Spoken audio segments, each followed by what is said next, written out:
Hello friends, स्वागत है आपका ज्ञान गंगा आयुर्वेद क्लासेस में। आज हम लोग बात करने वाले हैं चिकित्सा प्रावृत्त अध्याय का सेकंड टॉपिक। आज हम लोग चर्चा करेंगे, अर्थात सेकंड लेक्चर है इसका। उसमें भी हम लोग बात करेंगे सिद्धांत विवरण में। पहला पॉइंट हम लोगों ने पहले लेक्चर में कंप्लीट किया है। अब दूसरा जो पॉइंट है इसमें सिद्धांत विवरण में, बहुदोष लक्षण। तो बहुदोष लक्षण का मतलब क्या हुआ कि सबसे समझना है कि बहुदोष लक्षण कैसे पहचानेंगे व्यक्ति में बहुत ज़्यादा दोष हैं। तो हम लोग चिकित्सा प्रवृत्ति की बात कर रहे हैं। यहाँ पर हम लोग किस से रिलेटेड बात कर रहे हैं? बमन और विरेचन से संबंधित बात कर रहे हैं, अर्थात संशोधन से संबंधित बात कर रहे हैं। मीन्स किस व्यक्ति को संशोधन कराना है, इसकी भी पहचान तो होनी चाहिए कि कोई व्यक्ति हमारे पास आया है तो उसमें कौन कौन से लक्षण होंगे जिससे कि उसका हमें बमन कराना है, विरेचन कराना है, संशोधन कराना है। तो उसके लिए पॉइंट है बहुदोष लक्षण। जब दोष ज़्यादा होते हैं तो क्या कराते हैं? संशोधन कराते हैं। जब दोष ज़्यादा होते हैं तभी तो बमन विरेचन कराते हैं, नहीं तो दोष कम होते हैं तो शरीर के अंदर ही उसको दबा देते हैं, उसको समन चिकित्सा कहते हैं। तो बहुत दोष होने के बाद क्या कराते हैं? शरीर में बहुत दोष होंगे, बहुत ज़्यादा दोष होंगे, तब क्या करते हैं? संशोधन अर्थात बमन या विरेचन कराएंगे।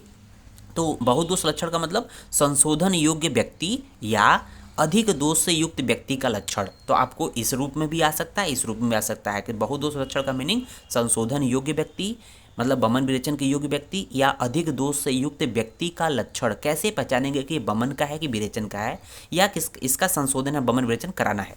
तो आइए देखते हैं यहाँ पर कि यहाँ पर कुछ लक्षण दिए हुए हैं। जैसे पहला पॉइंट है अविपाक। जैसे कोई आपके सामने रोगी आया, आप चिकित्सक या वैद्य के तौर पे हैं, क्लिनिक में हैं, तो उसने अपनी अपनी कुछ समस्याएं रखी कि कैसे पहचानेंगे इसके शरीर में बहुत ज़्यादा दोष है। देखेंगे अविपाक, अर्थात कह रहा कि बहुत दिनों तक पाचन क्रिया नहीं होती, मतलब खाता तो ज़रूर हूँ, पचता नहीं है।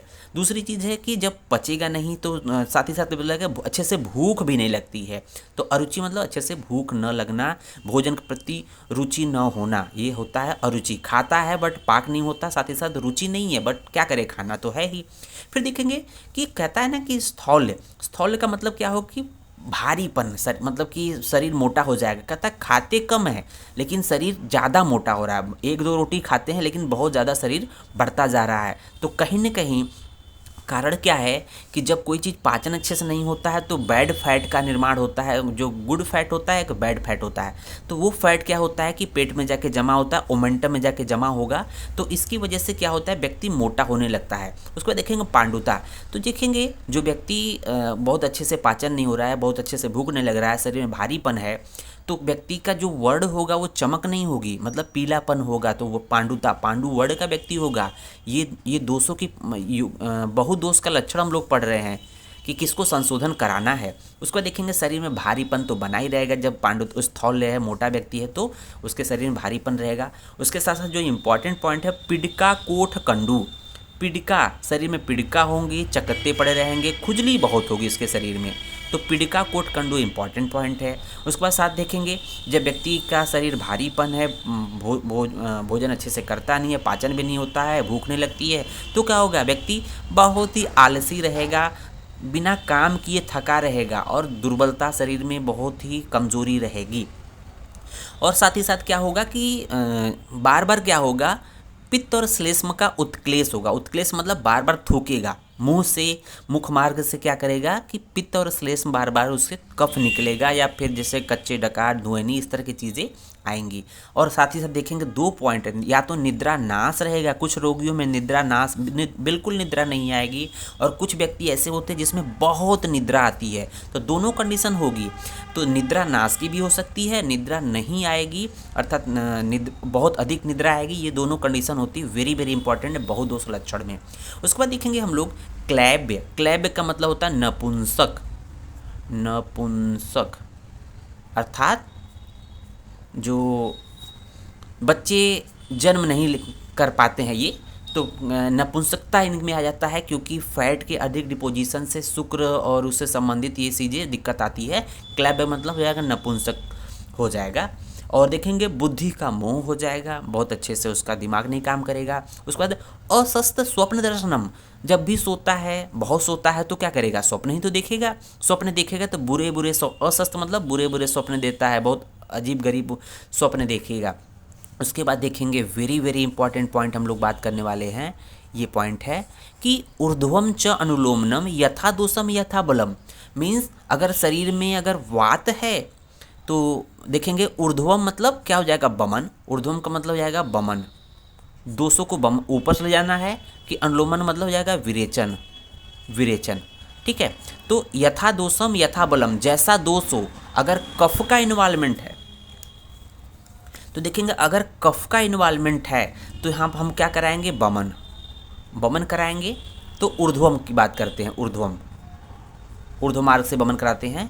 अगर पित्त का इन्वॉल्वमेंट है, यथा दोषम, जिस जैसा दोष है, अगर पित्त का दोष का इन्वॉल्वमेंट है तो यहाँ क्या करेंगे, अनुलोमन, अनुलोमन अर्थात विरेचन।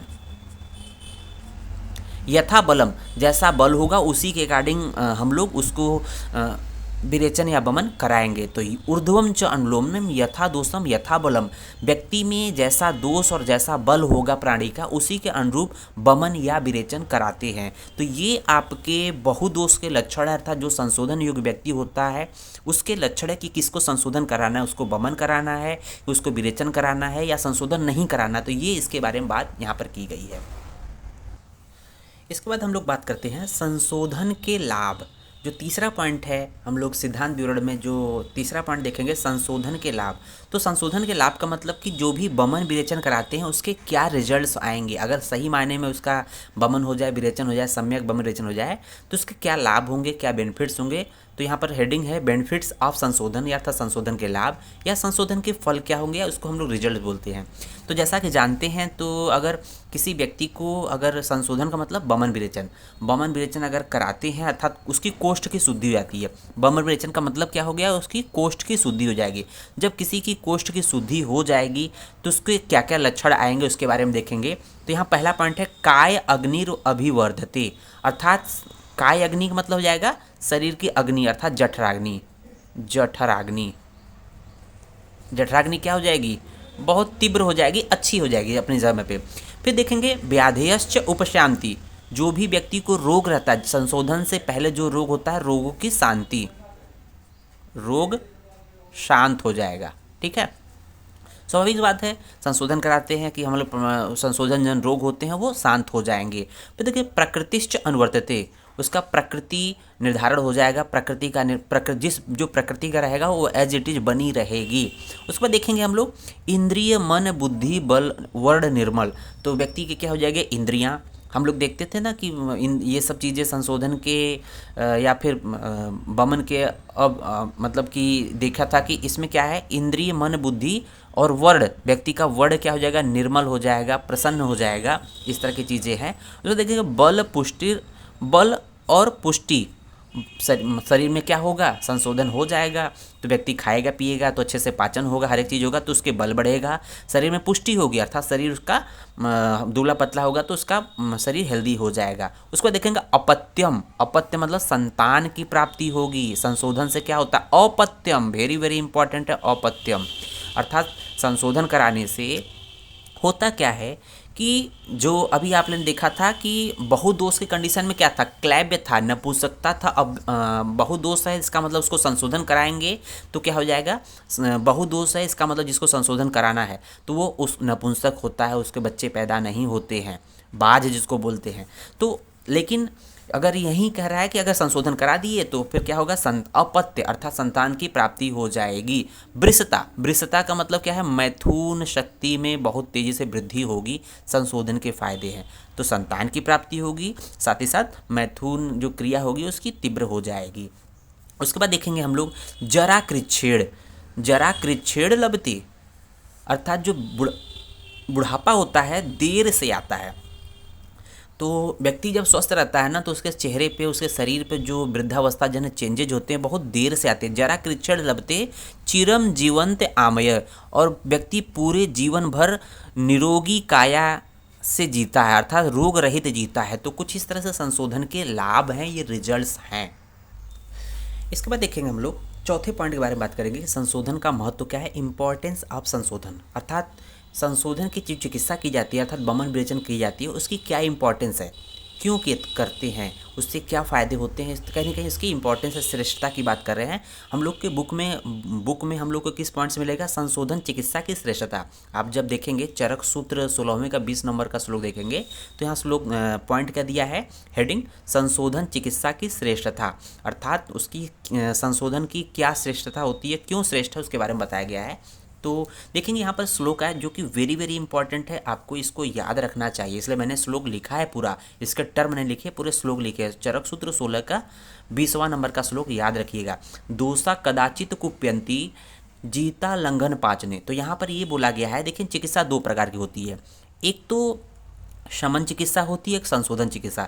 शमन चिकित्सा में क्या करते हैं कि शरीर के अंदर ही दोषों को दबा देते हैं, वो जब दोष शरीर में कम होते हैं तो उन क्या करते हैं, कुछ औषधियाँ देते हैं, कुछ क्रिया होती है जिसके थ्रू शरीर में अंदर ही दोषों को दबा देते हैं। लेकिन जब दोष बहुत अधिक मात्रा में होते हैं तो क्या करते हैं, संशोधन कराते हैं, और उसमें क्या करते हैं, संशोधन करा के मलमूत्र के द्वारा, अर्थात चाहे वमन क्रिया के द्वारा चाहे विरेचन क्रिया के द्वारा उसको शरीर के बाहर निकाल देते हैं। तो संशोधन वाला जो है उसमें कहा है दोषा कदाचित कुप्यन्ते, दोष कदाचित मतलब कभी कभी कुपित हो जाते हैं, जीता लंघन पाचने, जिनको लंघन और पाचन के द्वारा जीता जाता है, लंघन और पाचन के द्वारा जिनकी चिकित्सा की जाती है उनमें कभी कभी दोष कुपित हो जाते हैं। दोषा कदाचित कुप्यन्ते, दोषा कदाचित कुप्यन्ते अर्थात कभी कभी दोष कुपित हो जा सकते हैं। लेकिन क्या कर रहा है कि जहाँ पर जो जिसमें लंघन पाचन के द्वारा कभी चिकित्सा होती है, जिस रोग की चिकित्सा लंघन पाचन द्वारा हो सकती है, तो उसमें हो सकता है कभी कभी जो व्यक्ति पुनः उसके रोग को उत्पन्न करने वाले आर का सेवन करे तो पुनः रोग होने की संभावना बनी रहती है।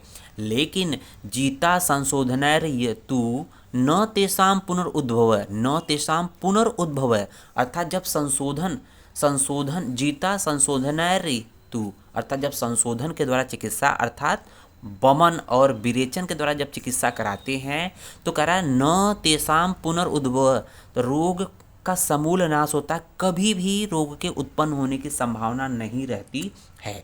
तो दोनों में डिफरेंस है कि जब जिसको लंघन पाचन के द्वारा हम लोग जीतते हैं या कराते हैं मतलब चिकित्सा करते हैं, उसमें दोष जो है पुनः जो है या रोग पुनः उत्पन्न हो जाता है, रोग को उत्पन्न करने वाले जो हेतुओं का सेवन किया जाए। लेकिन जो चिकित्सा संशोधन के द्वारा की जाती है अर्थात वमन विरेचन के द्वारा की जाती है, उसमें न तेषां पुनरुद्भव है, उनका पुनः उद्भव नहीं होता है। ध्यान दीजिएगा, वेरी वेरी इंपॉर्टेंट है।